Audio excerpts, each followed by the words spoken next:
Welcome back mga ka-adventure. Isang mapagpalang araw po sa ating lahat.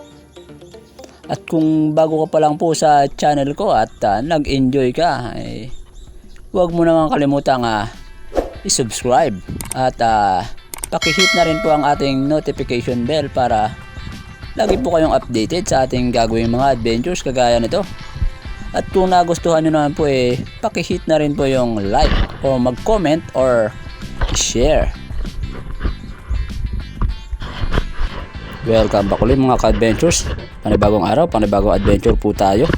At eto nga, at pwede na ulit napagtyagaan makapag voice over sa aking cellphone. Dahil medyo naayos ko na rin po mga ka-adventure. Hindi na masyadong naghahang yung ating cellphone para mag voice over.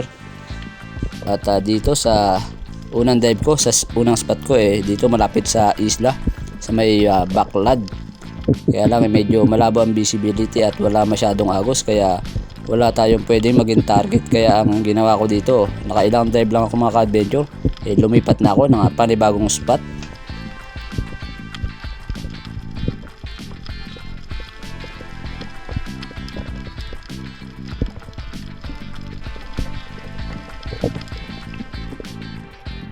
At dito mga ka-adventure sa panibagong spot. At itong spot din na ito mga ka-adventures, minsan ko na rin itong napanaan niya nung mamsa na hindi ko nakuha, na nasira yung ating flapper, yung flapper ng ating bala. At pagtingin ko dito sa baba mga ka-adventures, meron ako napansin na malaking ulo ng isda. Hindi ko alam kung anong uri ng isda ito mga ka-adventures. Nung una nga akala ko mamsa, pero basta ang alam ko isda, kaya tinira ko. At malaki nga mga ka-adventures, at agarang ko pinigilan yung aking shooting line o yung ating shooting line na papunta sa buya, dahil baka maipasok at mahirapan tayong tanggalin to, dahil medyo malalim na rin ang area na to mga ka-adventures. At eto, pinigilan ko talaga para siguradong hindi niya may suksok dun sa butas, dahil napakalikot ng isda na to, hindi natin napuruhan. At nung pag-angat mga ka-adventures, napansin ko parang mga agat.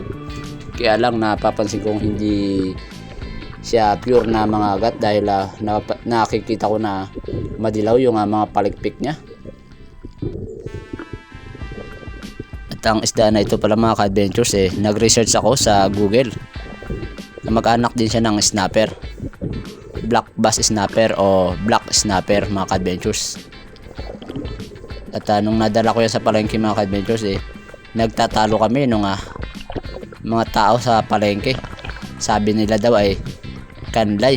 Sabi ko naman hindi rin kanlay, dahil ang kanlay maiksi ang uso at ito ay mahaba ang uso at nakakawig talaga siya sa mga agat. Kaya sabi ko dun sa pinagbentahan ko mga agat, dahil nga mas nalalapit siya sa mga agat, hindi sa kanlay mga ka-adventures.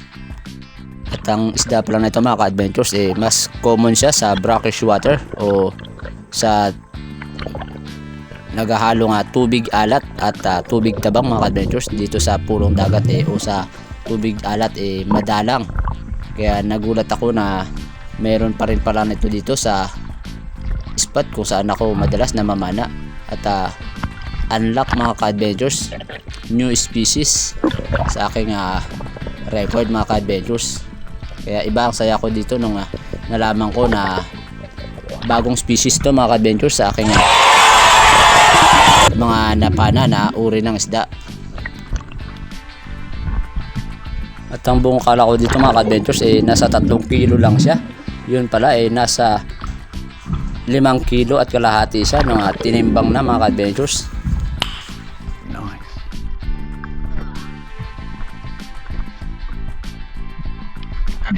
At nakailang dive din ako mga ka-adventures sa spot na to. Ngunit hindi na rin ako nakadagdag, kaya nagpasya ako na lumipat sa panibagong spot. Baka sakaling doon ay makadagdag pa ako ng ating pambenta. At dito mga ka-adventures, may napansin ako na pwedeng maging target. At yung yellow stripe sweet lip sana. Kaya lang nung aking tinira na hindi ko alam kung anong nangyari. bigla palang nagpreno yung isda at nag-U-turn kaya hindi siya inabot ng aking bala. Nasobrahan yata ako sa pag-advance ng pagtira. Akala ko may headshot ko. Yun pala, biglang nag-U-turn kaya hindi tinamaan mga ka-adventures.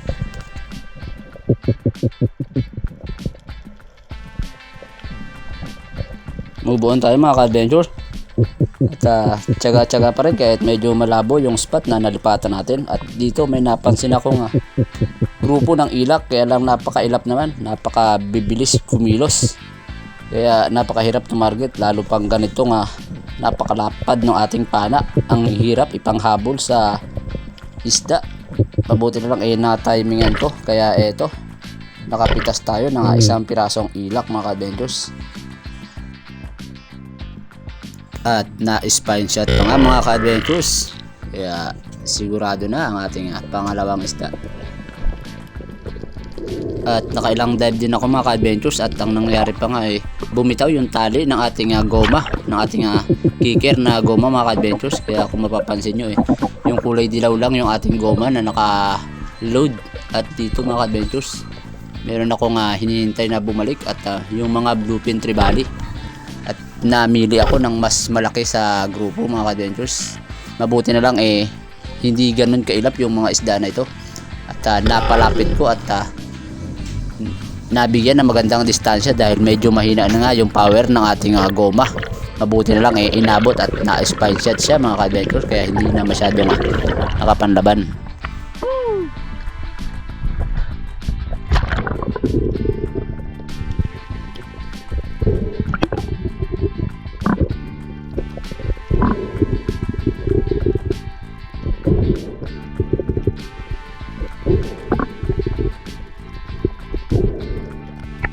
At secure na ang ating sumunod na isda mga ka-adventures, bluefin trevally.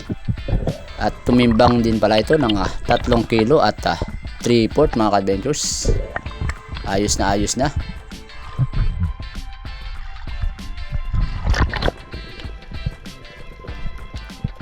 At dito sa sumunod na dive mga ka-adventures, dito ako nag-umpisa sa mababaw papunta doon sa panganto dahil may napapansin ako lumalangoy-langoy.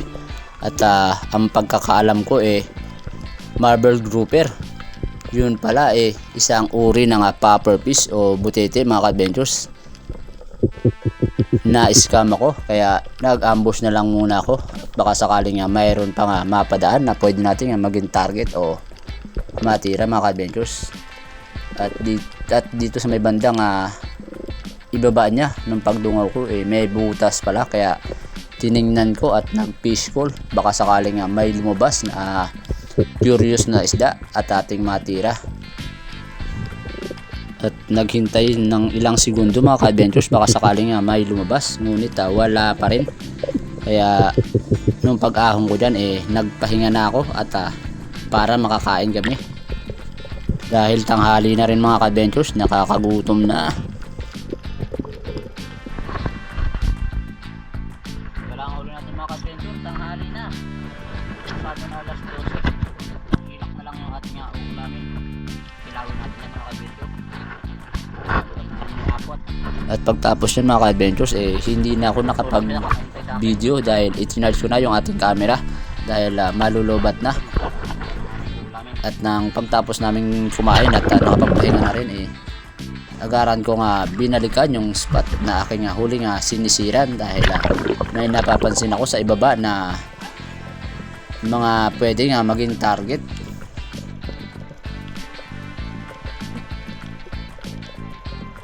Sa ibaba na yan mga ka-adventures may natatanaw ako Maori Shepherds o yung kanlay.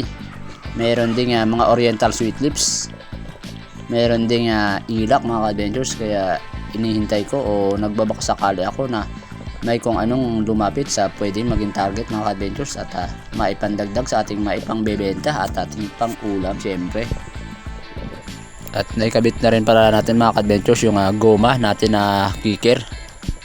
At nung pagtapos namin yan kumain inayos ko at ikinabit para madagdagan uli yung power ng ating goma dahil mahina talaga kapag yung roller lang ang gagamitin.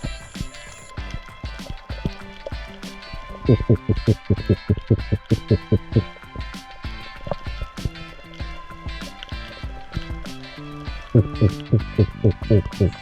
sa di rin katagalan mga ka-adventures, meron ding curious na lumapit. At yung lumapit yung Maori Shepherds o yung kanlay mga ka-adventures. Ang bilis ng kanyang pagkakalapit kaya hindi ko agad napansin. Kaya eto, bahagyang nagulat pa nga nung pag galaw ko ng pana para itutok sa kanya mga ka-adventures. At medyo mailap, napakalikot, at mabuti lang nabigyan pa rin tayo ng magandang angulo para tirahin at humarap pa nga mga ka-adventures.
Same spot pa rin mga ka-adventures, at may natanaw ako agad sa di kalayuan na kanlay uli.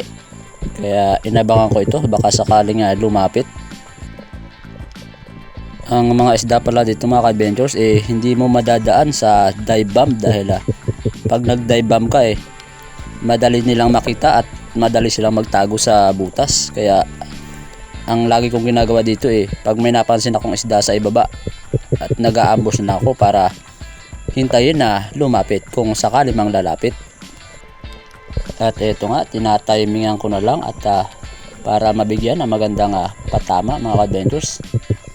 At nung pag-ikot at pagharap syempre sakto, at ang ganda rin ng pagkakatama, secured na ang ating sumunod na kanlay.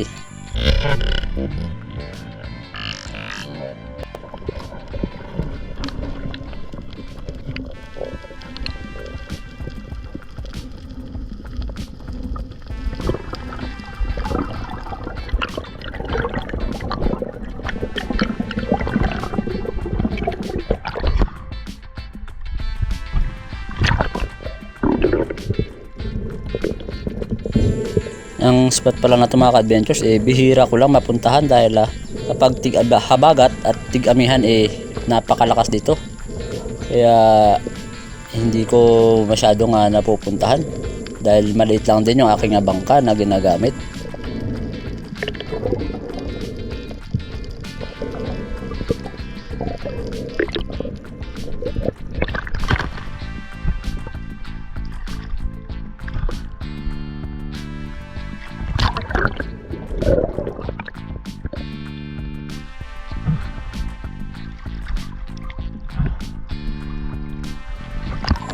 At muli akong nag-dive mga ka-adventure, same spot.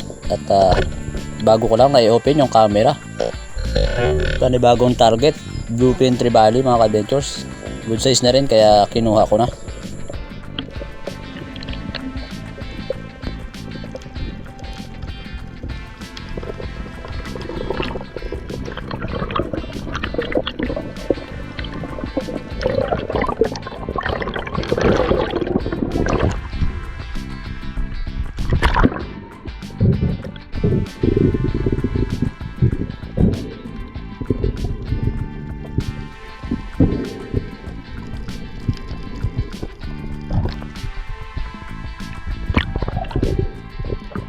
Panibagong pag-ambush at same spot pa rin mga ka-adventures dahil mayroon pa rin ako nakikita nga pwede maging target.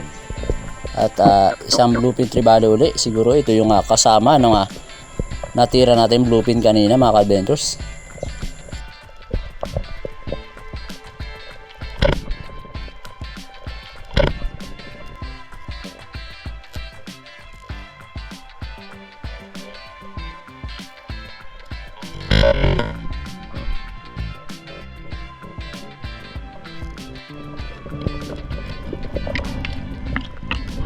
Yung parteng ibaba niyan mga ka-adventures around 18 to 20 meters na yan, kaya hindi ko na masyadong binababaan yan dahil kukulangin na yung aking lubid na nakakonekta sa buya, dahil doble ingat na rin at solo dive lang mga ka-adventures, mahirap na.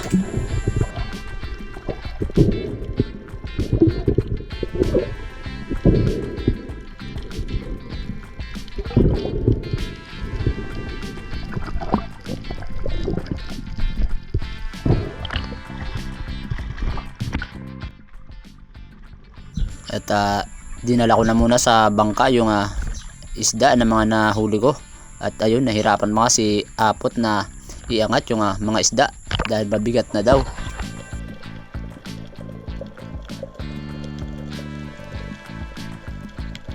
At umurong lang ako ng konti sa spot kung saan ako nakakuha ng mga kanlay mga ka-adventures, at dito mayroon sana nga naging target na bluefin, kaya lang mailap at may kasamang mga ilak, kaya naghintay na ako ng tamang pagkakataon para makapitas naman ng isa.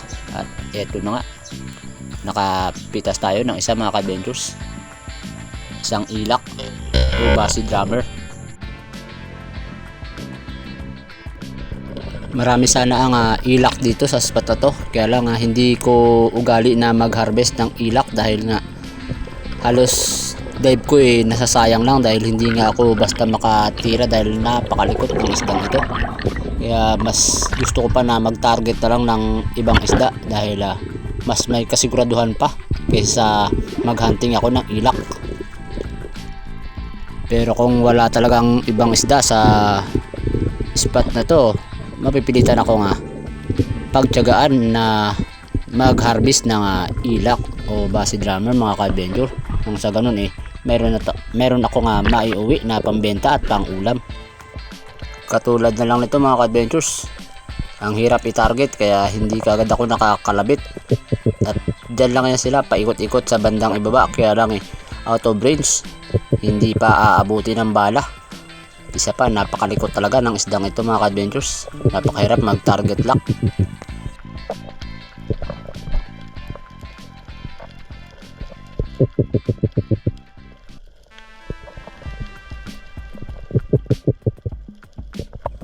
Mabuti na lang paglingon ko sa aking gawing kaliwa may natanaw ako na papalapit na yellowtail trevally, at good size na rin, kaya ito na lang yung aking tinira mga ka-adventures. Shoutout na lang muna tayo mga ka-adventures. Unang-una po si Ma'am Rosana Villa Hermosa from Davao City, Al Robio, Rodrigo Rosita, at shoutout daw kay Tumbaga Hunter TV ng Quezon Province, Calvin Pinis, Jake Abiner Spearfishing, Nestor, Delson Maig or Maigi, Joby Dihan from Surigao del Sur, Kevin Lee de la Puente o kay Pusoy, Sunny Cabello from Taal, Batangas, Christy Toto Kawaling, Sean Bansel from Zambales, sa Hamar Binsani. Shoutout daw kay Tatay King ng Taguig City, Dennis de la Cruz and family from Naay, Cavite, Rolando Magdalan from Dumaguete City, Negros Oriental, Joel Bael ng San Jose del Monte, Bulacan, Mike Jolibert and Birandoy family from Lapu-Lapu City, Tarsan ng Palawan, Manoy Nel Vlog from Laguna, Bernek Kulupano, Mads TV Mix watching from Qatar. Maraming salamat po mga ka-adventures, at sa inyo walang sawang suporta. Tayo hapon na.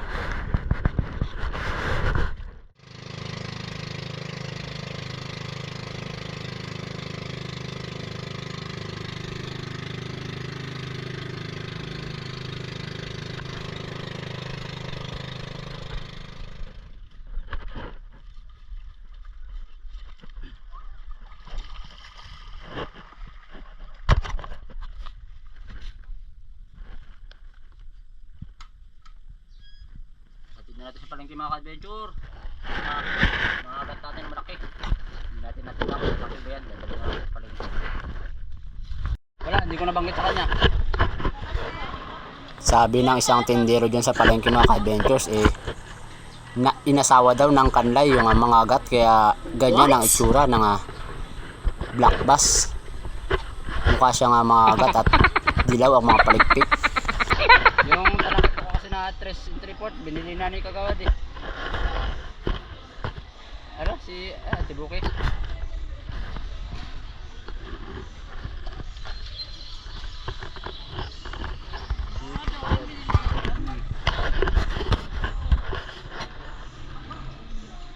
Tanong siya kung ano nga ito? Mga agat na yan. Mga agat na malaki.